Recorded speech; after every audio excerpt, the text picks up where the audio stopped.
O meu nome é Alexandre de Cruz, do escritório da UIT em Dakar. Eu, os meus colegas Constance Lopes e Paul Sayan, estaremos aqui disponíveis para vos apoiar durante o ateliê. Sua Excelência, Sr. José Luís Correia e Silva, Primeiro-Ministro de Cabo Verde. Sr. Aliás Schumann, Subdiretor-Geral e Diretor Regional do Escritor-Geral da OIT para a África. Sra. Ulrika Richardson, Coordenadora Residente das Nações Unidas em Cabo Verde. Sr. Hussein Diallo, Secretário-Geral da Federação das Associações Patronais Oeste-Africanas, representando o Business Africa. Sr. Nesud Areski, Secretário-Geral da Organização das Unidades Sindical da África. Caros parceiros sociais dos países aqui representados, ilustres convidados, minhas senhoras e meus senhores. Em nome da Organização Internacional do Trabalho, Bureau África, desejamos a todos as boas-vindas à cidade de Praia e ao seminário Trabalho Decente nos Países de Rendimento Médio, uma estratégia para a África. Tenho o prazer de informar que as palavras de boas-vindas serão proferidas pelo Sr. Heinz Schumann, Subdiretor-Geral e Diretor Regional do Escritor-Geral da OIT para a África, Sra. Ulrika Richardson, Coordenadora Residente das Nações Unidas em Cabo Verde, Sr. Hussein Diallo, Secretário-Geral da Federação das Associações Patronais Oeste-Africanas, representando o Business Africa, e Sr. Nesud Areski, Secretário-Geral da Organização da Unidade Sindical da África.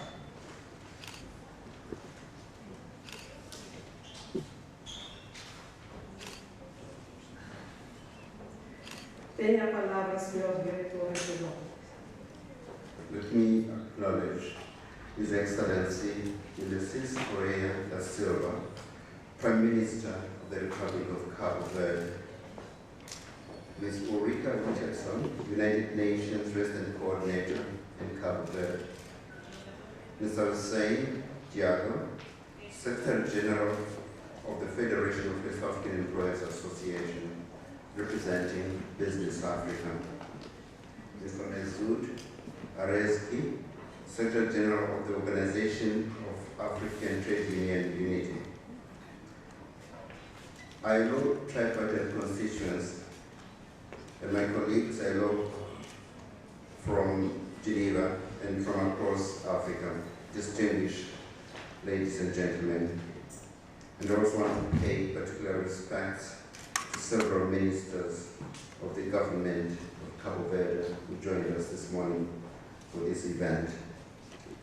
It gives me great pleasure on behalf of the International Labour Organization and on my own behalf to welcome you to Praia, Cabo Verde, and to this tripartite validation workshop of the ILO's regional strategy for decent work in middle-income countries in Africa.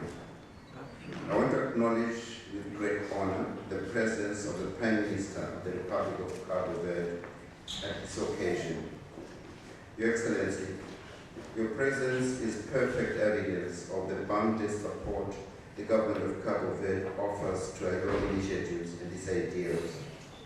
I am particularly gratified at your kind acceptance that this memorable event be hosted here in the beautiful city of Praia.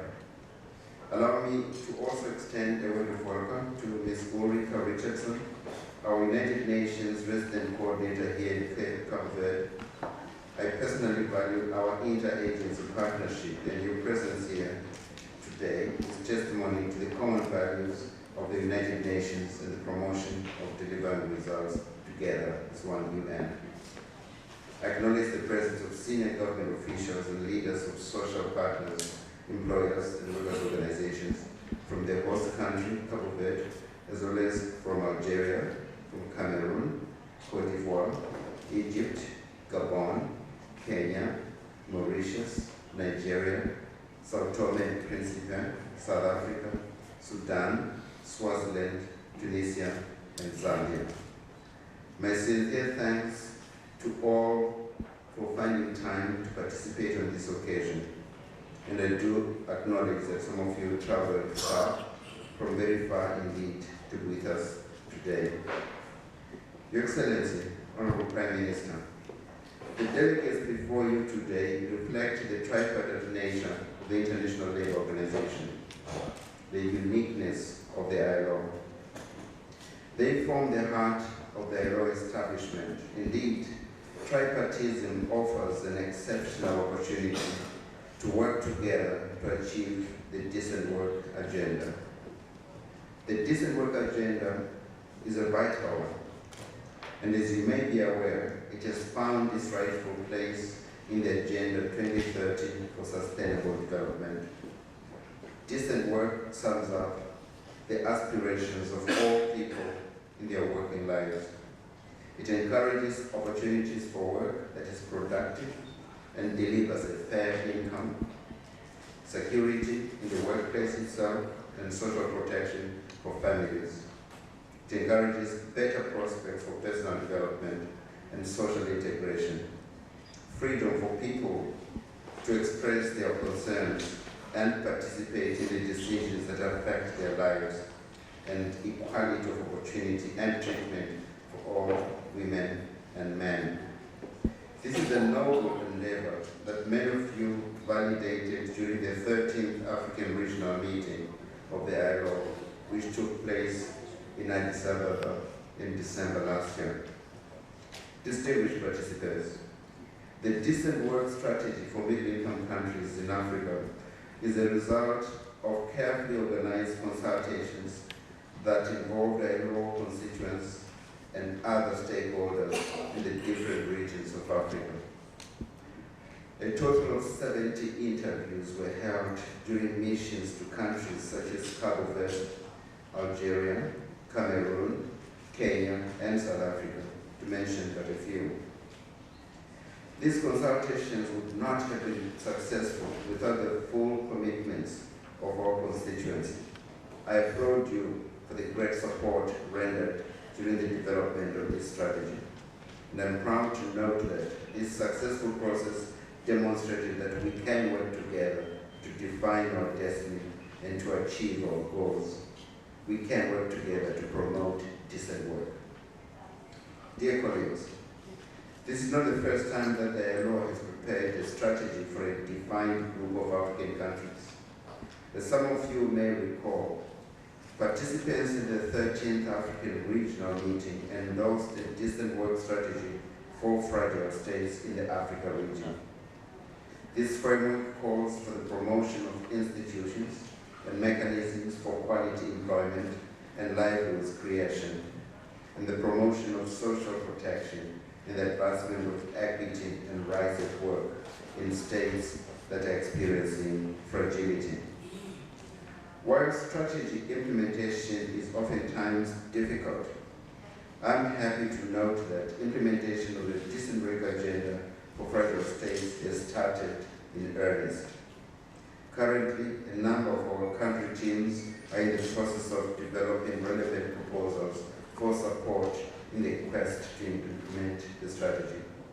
More importantly, vital linkages have been spelled out in the Jobs for Peace and Resilience flagship program of the ILO, aiming to generate jobs for young people by applying employment-intensive investment strategies to foster peace and resilience in fragile states. Indeed, a strategy is only as good as its implementation. In this connection, I would like to urge you that while discussing the Decent Work Strategy for Middle-Income Countries in Africa, you should be already thinking of how to operationalize it. Certainly, we can borrow a leaf from the good practices before us, such as the implementation of the Decent Work Strategy for Fragile States, which has started with immense promise.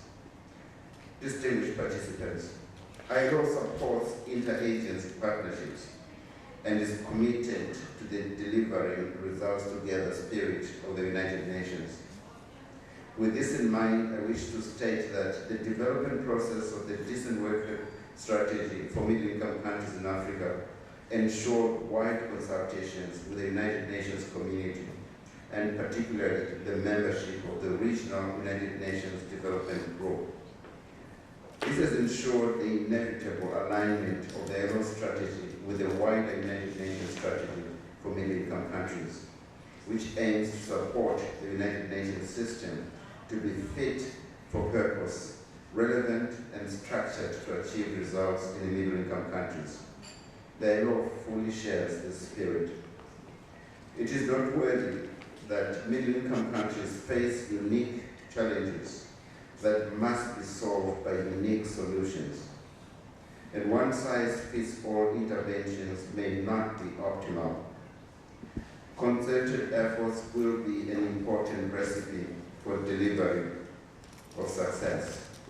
Ladies and gentlemen, through the Addis Ababa strategy, transforming Africa through decent work for sustainable development, which was adopted by all 40 participants and reflected in the African meeting.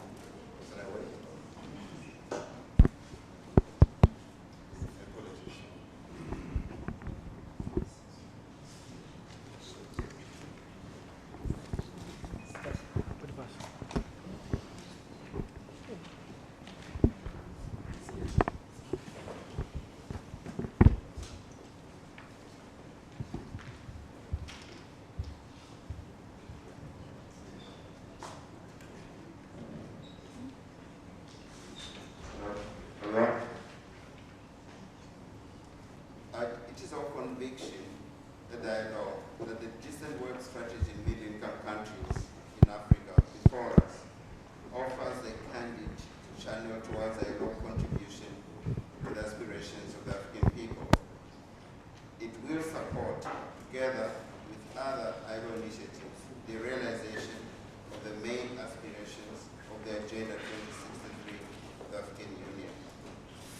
But the achievement of these aspirations is fairly dependent on concretely defined development pathways by various actors, and ILO's decent work interventions are critical in this respect.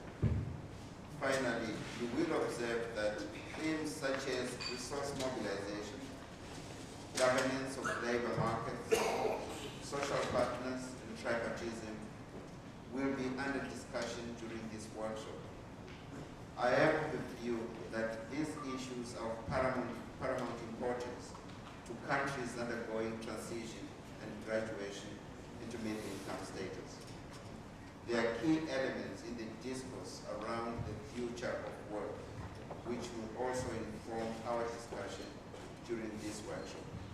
Indeed, as the ILO has launched the Global Future of Work Initiative in the run-up to the organization's 100th anniversary in 2019, one of the key aims will be to generate a better understanding of the forces transforming the world of work and the implementation for governments, employers, and workers. The debate about the future of work has already begun, and some of the countries represented here have already hosted national future of work dialogues in clear recognition that the initiative must be a contribution to the cause of social justice. I want to thank you for your attention, and I want to wish you success over the next coming days and look forward to the outcome of these deliberations. And I thank you very much for your attention.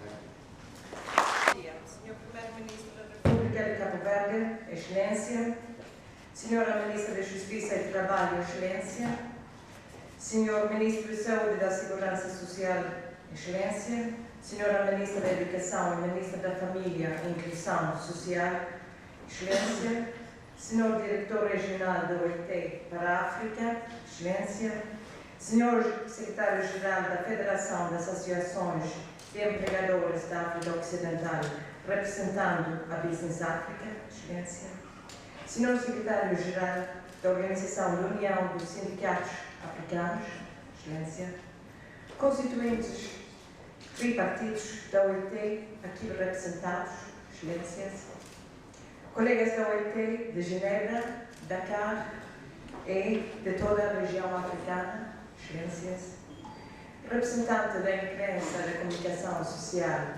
e instituições nacionais, excelências, minhas senhoras e meus senhores. Como representante do Sistema de Nações Unidas em Cabo Verde, é uma honra para mim estar aqui hoje, convosco, para refletirmos sobre a agenda de trabalho digno para os países de rendimento médio em África. A importância do trabalho digno é reconhecida.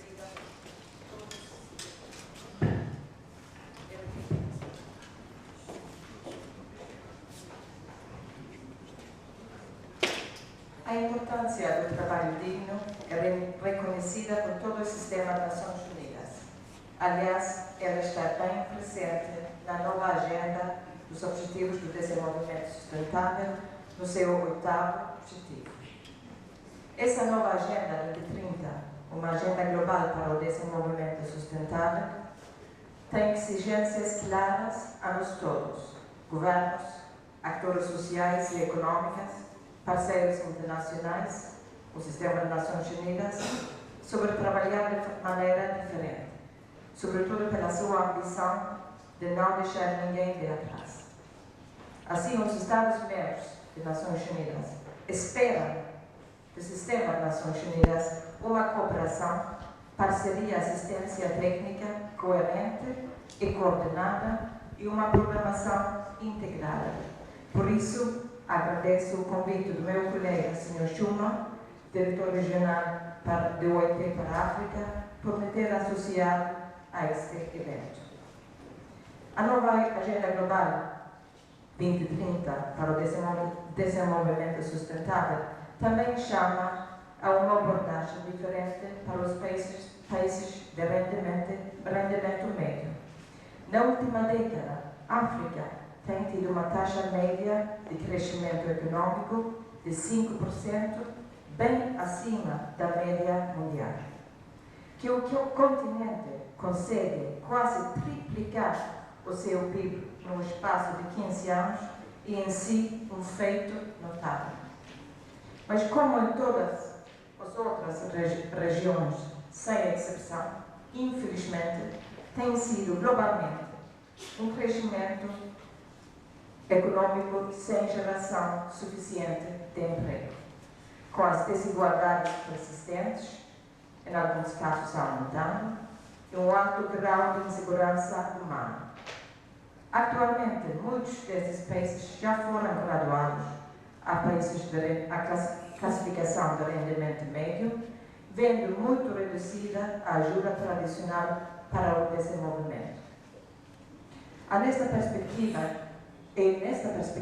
que o Grupo Regional de Desenvolvimento das Nações Unidas em África preparou em 2015, conjuntamente com os governos e outros atores da região, uma estratégia para os países de rendimento médio e uma estratégia de cooperação, de parceria, em consonância com a Agenda 2030, norteada pela liderança nacional e uma visão partilhada e urgente de erradicar a pobreza, ao mesmo tempo estimular a prosperidade para todos.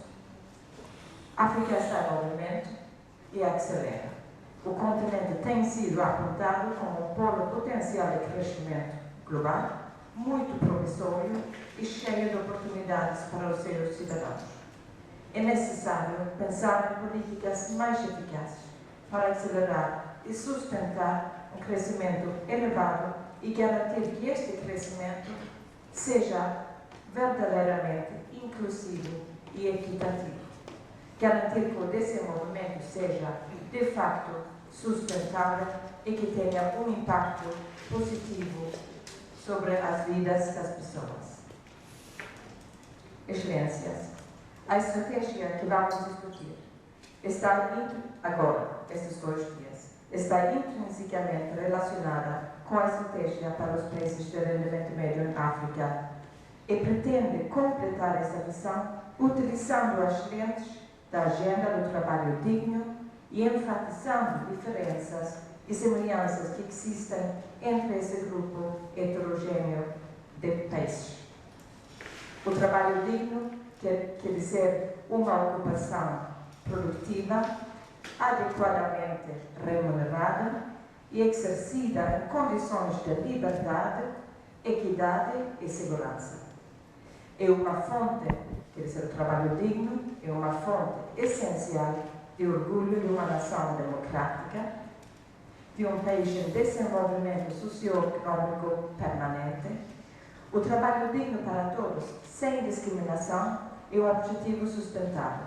Um contrato social entre o Estado e o indivíduo, um trunfo para a coletividade, uma fonte de receitas para o Estado e um pilar angular de justiça e paz social.